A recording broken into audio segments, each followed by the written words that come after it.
Don't you remember? The guy with the pale eyes laughs hysterically, but I can't muster up the energy to look back at him. My head drops, and I stare at the white and black diamond tiles and the tips of my red heels. More pressure on my arm, and I'm guided across the foyer. The music is so loud it hurts my ears, and the laughter. Is everyone laughing at me? Even though I'm not sure, I feel my cheeks burning with embarrassment. "Allow me to get the door," a deep voice says, and I struggle to lift my gaze, narrow my eyelids to focus, and see someone reaching for a heavy black iron door with a scroll design over frosted glass. On his wrist, that tattoo. "Think she'll suck my dick?" Tan hands work at a belt buckle, slips the leather free and pops the top button. A red bird on the inside of his wrist.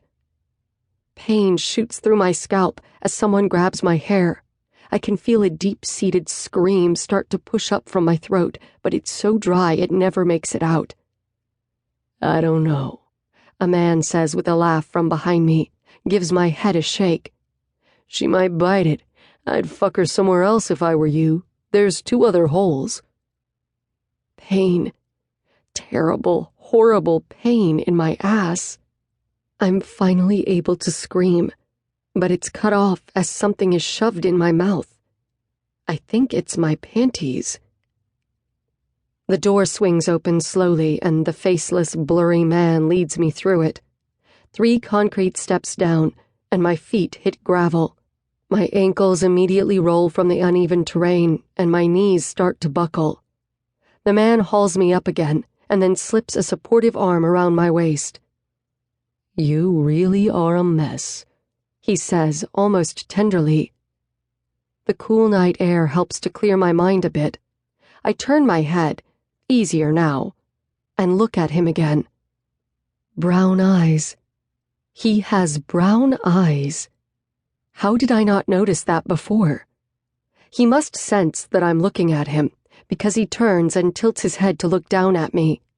His eyes roam over my face, and he gives an almost apologetic smile as he releases my arm to lift his hand.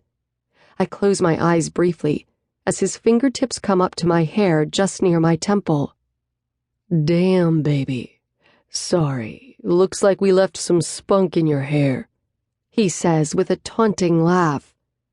What? My own hand raises and I touch my blonde locks in confusion.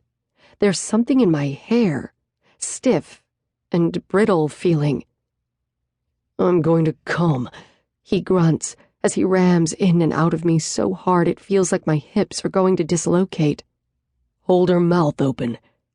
Something presses into the hinges of my jaw, forcing my mouth open.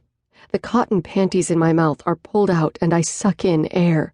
The man on me, in me right now, blurred and shadowed.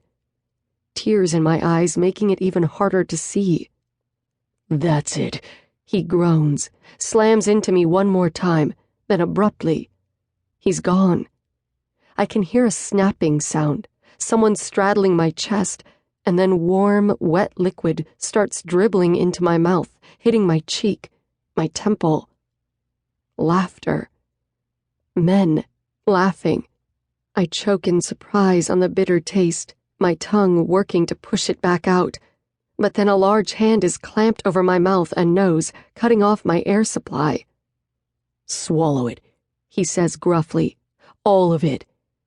My throat contracts, releases, and then I swallow and choke.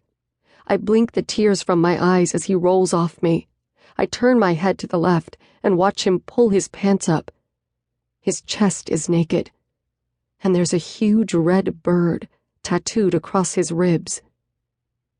I jerk back from his touch and almost fall on my butt. He chuckles and wraps his arm around my waist tighter. "Easy now," he says in a soothing tone, and starts to walk me down the gravel driveway to where a yellow car sits. A cab. "Where are you taking me?" I ask, my own voice sounding like a faraway echo. "I'm taking you home. What's your address?" I give it to him, hoping he can understand what I say because I can't.